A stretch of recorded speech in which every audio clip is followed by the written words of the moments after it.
The least well-dressed man in the room, which I find totally surprising.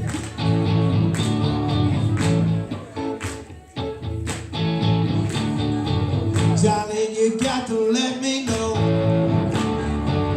Should I stay or should I go?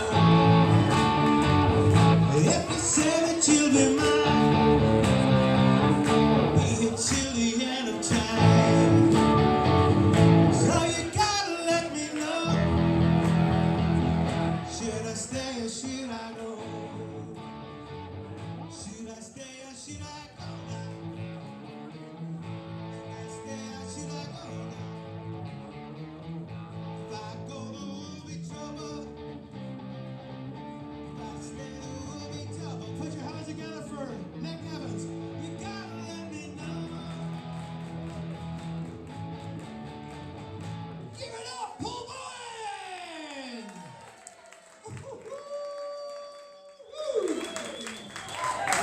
Mate, I love that intro. That's fantastic. Am I underdressed?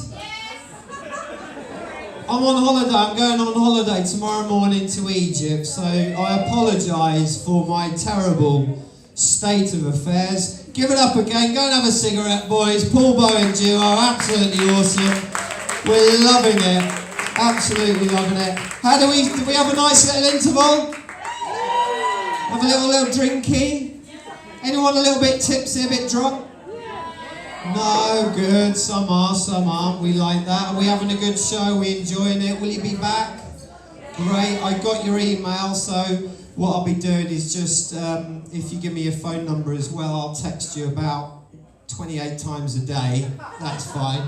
Not stalking or anything. Susie, what happened to the, what was the guy's name that you were here with last month? Yeah, we do. That's why I fucking asked him with a microphone. What's his name?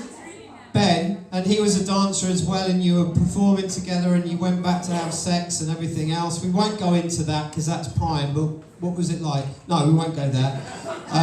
You've broken up in the last month. May I ask why? Do you mind talking about it? He's an asshole. Okay, he's an arsehole. That's good. We like that. He's an arsehole. What happened, Susie? It's not that complicated. Come on. Just headline news.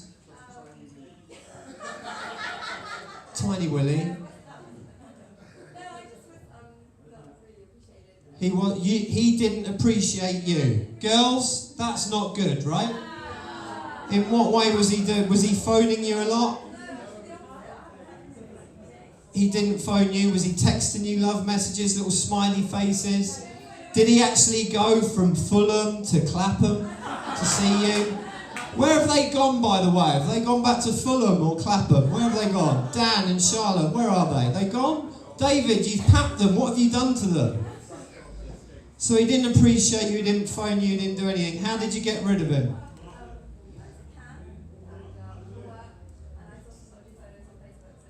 Okay, right. So Facebook, yet again, really bad at him. Dodgy pictures to you canned him. Did he do the right thing? She did the right thing. So talking of Facebook, right, I know I would really appreciate you coming along, trying to promote the comedy club, because it is new here. I befriended everyone on the Herlingham pub. There was 321 friends. And I befriended this guy and said, like, come to the comedy club. Anyway, he Facebooked me today, I think it's Rico or something like that. And he said, I'd love to come, but I actually live in Herlingham, Argentina. Got that one bit mixed up, really. So we're going to do the meat raffle after the next act. Did we all buy a ticket? So has anyone thought about who's had a worse month? You could win the Krispy Kreme donut. Susie's in it. Susie's in it because she's ended a relationship.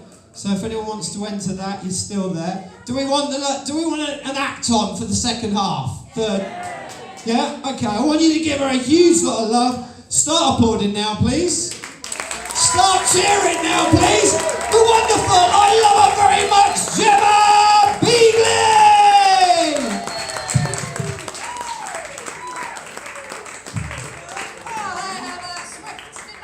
Amazing. Hi, indeed my name is Gemma Beagley. Welcome to my slot. Hope you enjoy it. Right now, I was recently interviewed by my local paper, the Mitcham and Morden Post. Don't know if we've got any reads in at all. got a bit upset, and I was upset because I was misquoted. You probably know about this, Mr. Pack. And I was misquoted as saying, my mum saw 2 transvestites in Mitcham in the space of 5 days, and it got me thinking, how great is Mitcham that they can roam around freely? Why not elaborate, you know? Come to Mitcham, watch the transvestites roam around in their natural habitat, pecking away at the grass, being fed scraps by the locals lovingly. Come, drive through Mitcham on your way to IKEA Croydon and watch the transvestites jump up onto your bonnet, look at themselves upside down in your window and shit at your windscreen. People of Fulham, I have a dream. I have a dream that transvestites will one day live in a nation where they are judged on the colour of their lipstick and not on the contents of their underwear. That's the precious words of Martin Luther Queen there. Everyone spotted that.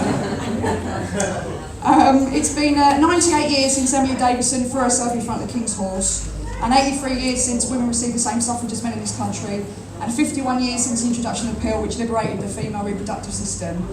And I'm still having to clean my own fucking bathroom. Now, you see what I've done there is I've mixed up women's rights with laziness, which is a trait I get from my mother. I don't know about anyone else. My mum, she couldn't cook for shit when I was growing up. You know, I didn't try rice until I was 19 years old, ladies and gentlemen. That's how bad things were. And you know, my mum, her excuse for not cooking a roast dinner was that she had to boil the potatoes and then put them in the oven. Therefore, that's 2 meals worth of cooking potatoes. Now, my mum, she's 5'10", she's got beautiful long legs, and I inherited her mental health problems. Genetic engineering, fucking bring it on. Could we start now? That'd be excellent. Yeah, so I suffered from depression, have done on and off for years, and I'm alright at the moment, but a few years ago I had this gaping hole of loneliness, which I tried to fill with crisps. And as we all know, yeah, right, yeah, some of the former, because as we all know, you can't fill a conceptual hole with tangible snacks. So, put on a few stone, and at the time, in times of heartache and pain, I'd always ask myself, what would Aretha Franklin do? Unfortunately, 9 times out of 10, the answer was to eat fried chicken as the common kind of escalators. And actually only ended up getting laid once in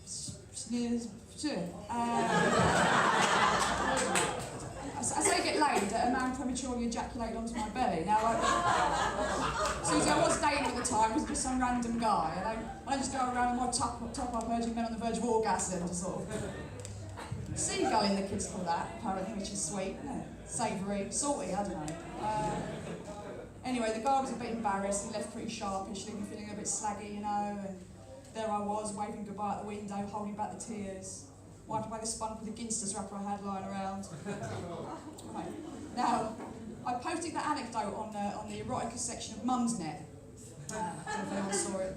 And it got a few hits, but mainly comments from housewives telling me how to get semen out of a cotton polyester mix.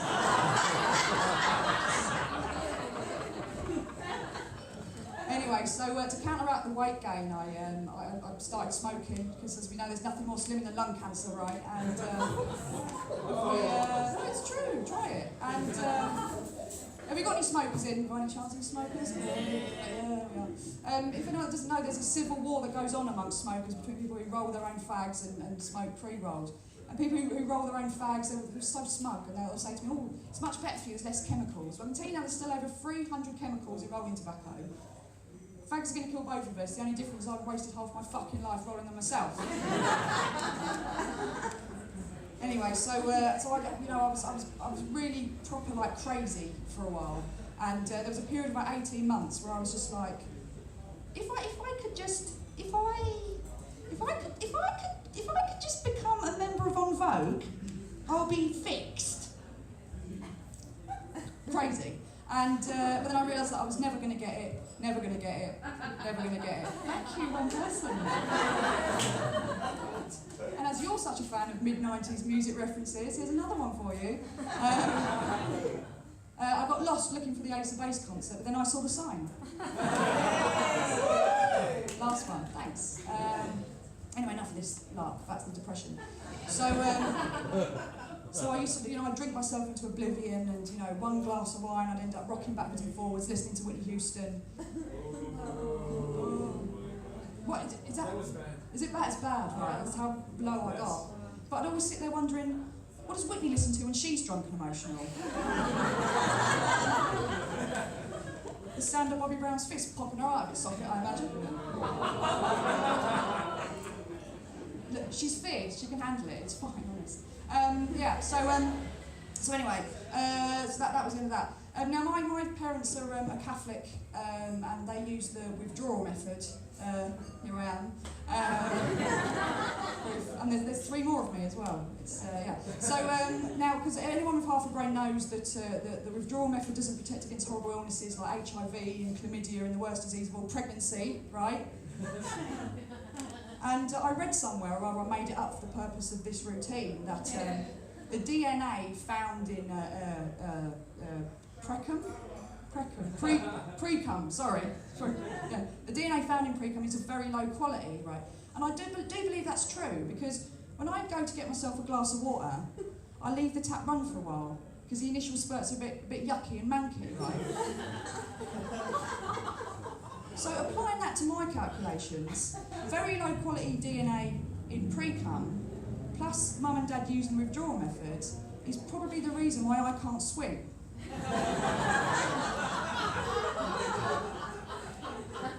Now, I was educated by Catholics, I was educated by nuns, and I spent a lot of my formative years rebelling against the church, like they gave a fuck, you know. And I was actually a chairperson of the Young Mitcham Modern Atheists, or Yo Mama, as we like to shorten it to. And so imagine my horror then, when at the age of 14 I was rewarded the Ursuline Convent High School Prize for Religious Education, so the church having that, was Church 1 Gemma Nil. So anyway, I won this £3 Boots voucher, took it off to Boots, got a pack of condoms, that was Church 1 Gemma 1, got round about there. I then used one of those expired condoms a few years later, got myself into a bit of trouble, so that was Church 2 Gemma 1. Nipped off down the clinic, got that shit sorted out, that's fine, so that was Church 2 Gemma 2. And then I could live with the guilt, you see. And so I turned to alcohol, and I'll spend eternity burning in hell for my transgressions. That's Church 56,000 Gemma 2, and I've probably stopped counting, to be honest with you. They're always going to win. Now, as I said earlier, I can't swim, and I went on holiday with my boyfriend for the first time a few weeks ago, and he wanted to get a bit fruity in the pool, and I was a bit anxious about it, because, look, has anyone ever tried giving a hand job with armbands on?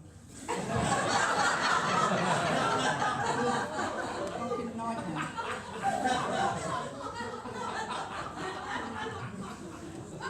I'm going to leave you with this, you've got a great headliner coming up. The same boyfriend, he doesn't like using condoms, but it's okay because he pays for the morning after pill. Now, but what I haven't told him is I'm actually on the pill, so every time we have sex I pocket 26 quid. Saving up for the fat. Anyway, listen, you've got a great headliner ahead of you, and thanks for coming. I've been John Beagley. Cheers, thank you.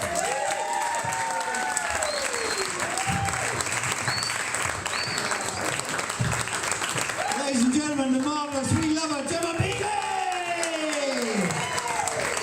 Okay, I don't know if he's ever actually come on to a meat raffle before, but to hell with it, we're going to do it now, okay, just before the headline act, who is superb. He's going to be like a major star in the future, there's no two ways about that. I saw him at an insane comedy club in Clapham a month ago that was truly weird. So, anyone, have you bought your tickets? Yeah, okay, right. So, in the meat raffle, which is a traditional pub thing in a gastro pub, really, we're not really sure about that. Scotch eggs, pork chops, hence comedy chops. Do we like comedy chops? Yeah! You've got to come up with a logo. Sausages, Cornish pasty, we've got kebabs, pork pies, and some chicken liver. And a bit of malt loaf for dessert. So we're going to pull that out now, coming on to a meat raffle. I think there's one in Leicester Square on a Sunday afternoon where they do bingo as well. Right, it is orange 42. 42. We've got a winner there. Are you a vegetarian, madam? You're a vegetarian. Brilliant! Do you want the meat? Yes, well done. Give her a round of applause. A vegetarian has won the meat raffle. Come up and get it, babe. Come up and get it. It's really heavy. So, what are you going to do with that then? What are you going to do? Give it to your friends. Well